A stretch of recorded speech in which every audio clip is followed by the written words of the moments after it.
This is the book of First Kings, chapter 3,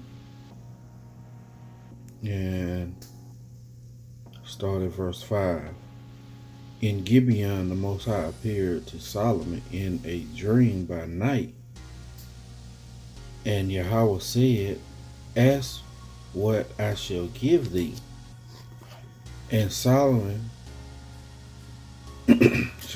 and Solomon said, Thou hast showed unto thy servant David, my father, great mercy, according as he walked before thee in truth and in righteousness and in uprightness of heart with thee. Thou hast kept for him this great kindness, that thou hast given him a son to sit on his throne, as it is this day. And now, O Yahweh my power, thou hast made thy servant king instead of David my father, and I am but a little child.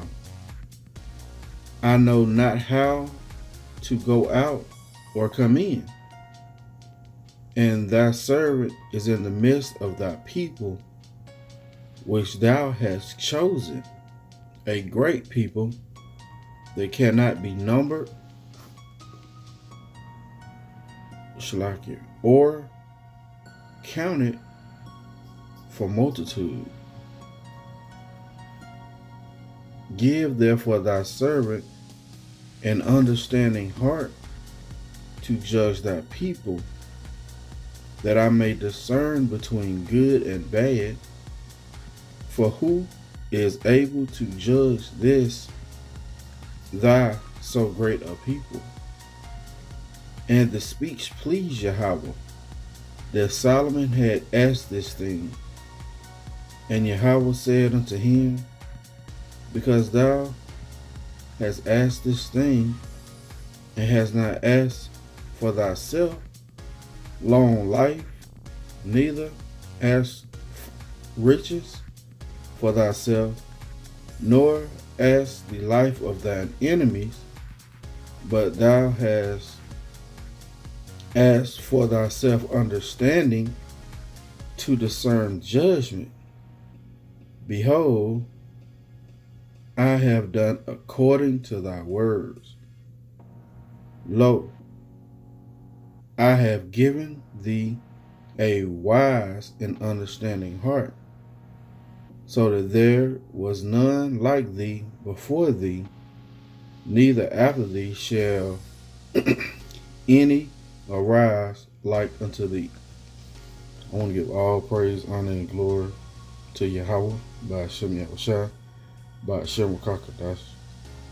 Double honors to the elders and apostles of Great Millstone. Much respect to the brothers laboring in this truth worldwide to wake up the elect of the children of Israel.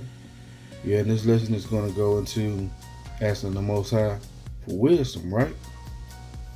So let's jump right to the lesson. So because Solomon asked for wisdom, the Most High God granted him everything else.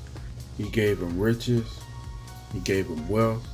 You know, he made his enemies his footstool, right? Because he humbly asked for something that he be able to govern his people.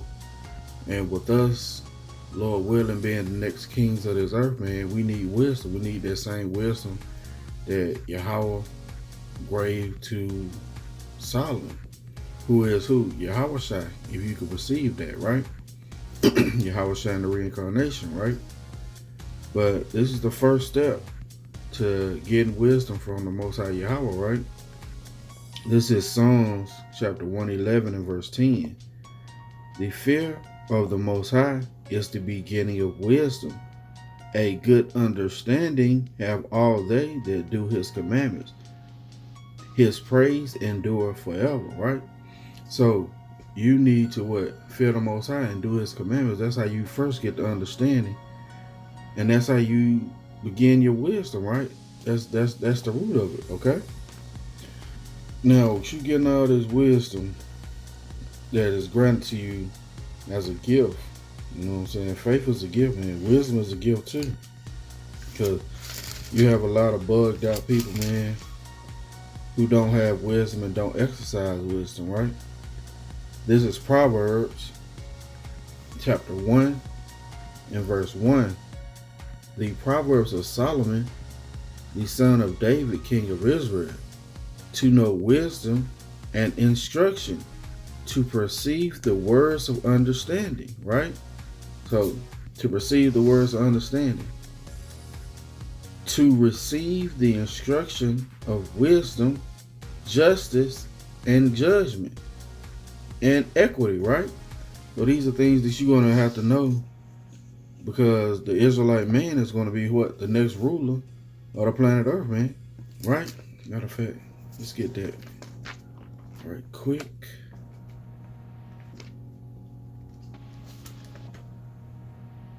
This is 1 Corinthians chapter 6 and verse 2. Do ye not know that the saints shall judge the world? And if the world shall be judged by you, are ye unworthy to judge the smallest matters? So how are you going to judge the smallest matters and you don't have wisdom? How are you going to judge the smallest matters if you don't follow the commandments to the best of your ability, right? It says, verse 3, know ye not that ye shall judge angels? Okay? How much more things that pertain to this life? How much more the things that pertain to this life, right? Let's jump back to Proverbs. This is Proverbs chapter 1 and verse 3. To receive the instruction of wisdom, justice, and judgment, and equity, right? To give subtlety to the simple, and to the young men, knowledge and discretion, right? So you gotta have discretion in this truth, man. That's something that I done find out, man. You can't go gun ho at your job. You know what I'm saying? You gotta move you gotta move with wisdom, basically. What your house, I say, be wise as a serpent and harmless as a dove, right? Well, let's get this. This is Proverbs, because we the next judges, right? You gotta have wisdom. Proverbs 9 and 10 says, the fear of the Most High is the beginning of wisdom. Okay? So the fear of the Most High is the beginning of wisdom, man. You know, you want to fear the Most High, man. You want to fear Yahweh Shemashah. You know, he gave all things to Yahweh to judge, right? Let's read this again. This is Proverbs 9 and 10. The fear of the Most High is the beginning of wisdom, and the knowledge of the holy is understanding, right? The knowledge of the holy is understanding. The fear of the Most High is wisdom, man. You gotta understand that, man. You know,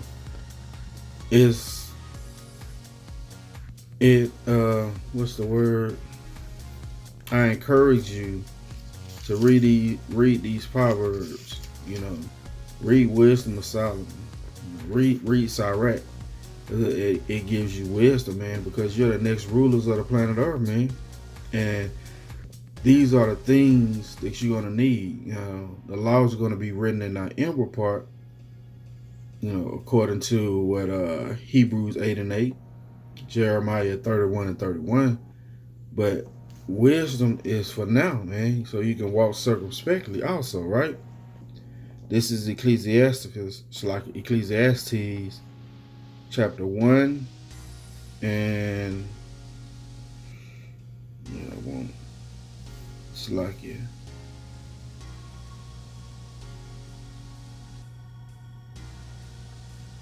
1 and 18.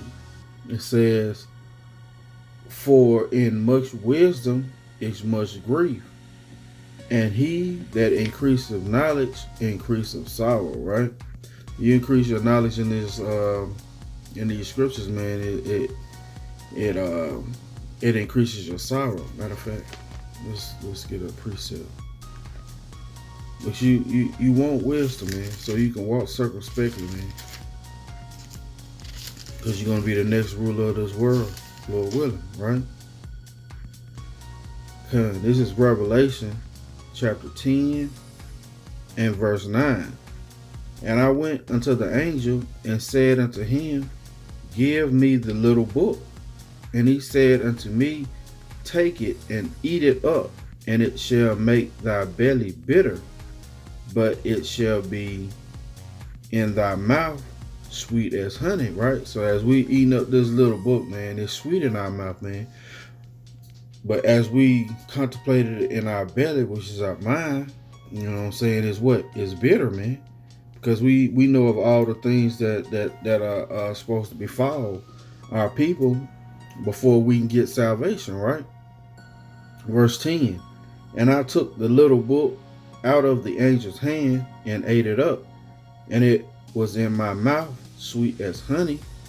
And as soon as I had eaten it, my belly was bitter, right? Your belly is bitter, right? Matter of fact, let's get this precept, and then we're going to jump back to Ecclesiastes.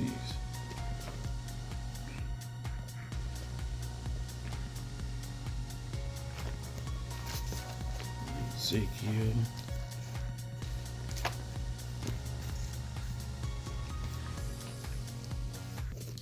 This book in Ezekiel, chapter 2.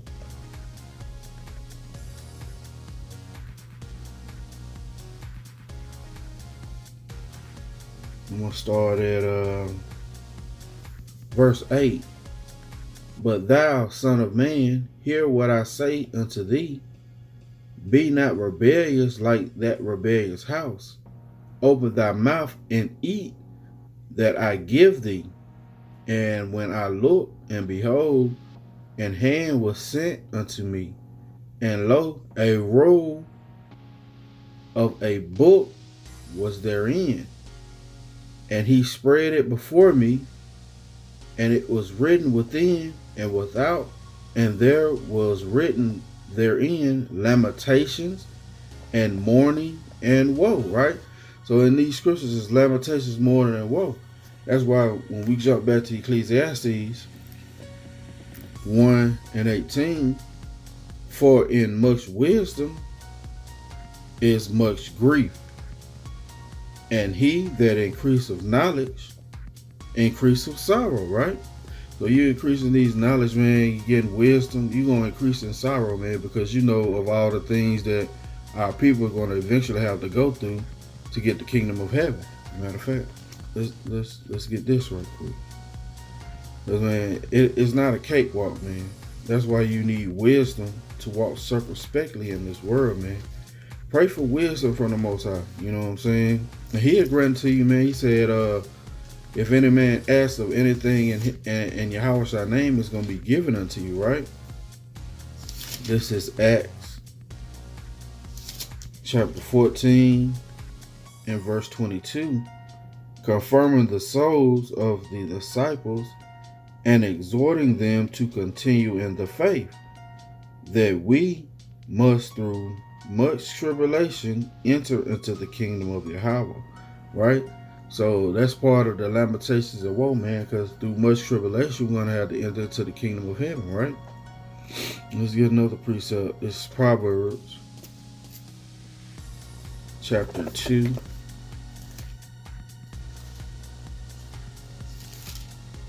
And this my my little dagger right here, man. And it actually has Old Testament and New Testament in there.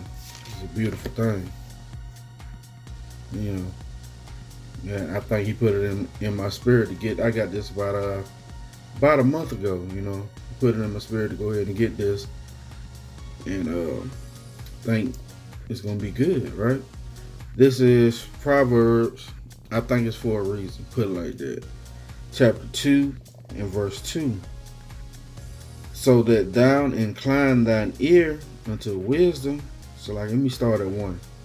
My son, if thou receive my words and hide my commandments with thee, so that thou incline thine ear unto wisdom and apply thine heart unto understanding. Your mind is your heart, right?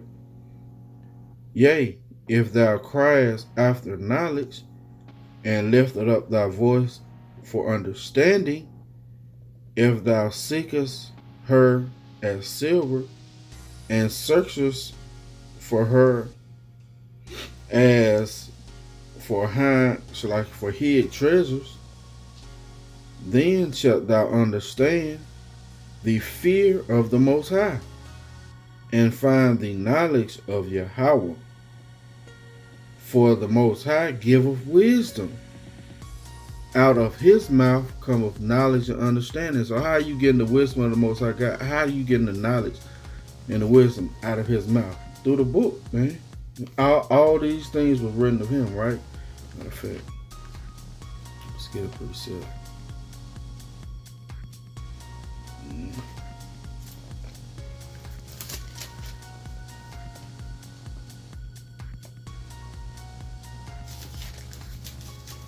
It's the book of 2 Timothy, chapter 3 and verse 16. All scripture is given by inspiration of Yahweh, and is profitable for doctrine, for reproof, for correction, for instruction in righteousness. So all scripture is given by the Most High God, man. Right? Let's jump back. This is Proverbs chapter 2, and I'll start back at verse 5. Then shalt thou understand the fear of the Most High, and find the knowledge of God. For the Most High giveth wisdom, out of his mouth cometh knowledge and understanding. He layeth up sound wisdom for the righteous, right? Sound wisdom for the righteous. He is a buckler to them that walk uprightly, man. Right? Let's get one more precept, and then we're gonna close it out, man. Because ask for wisdom, man, so you can walk circumspectly. You won't be like them niggas fighting over damn chicken from Popeyes, man. It's a disgrace. This is Proverbs chapter 4 and verse 7. Wisdom is the principal thing. Therefore get wisdom, and with all thy getting, get understanding, right? The wisdom is the principal thing.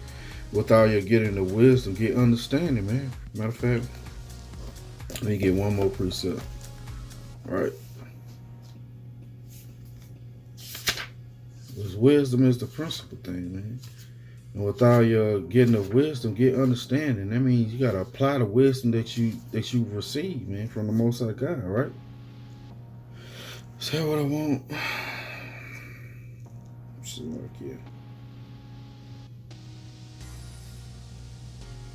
This is Ecclesiastes chapter 1 and verse 4.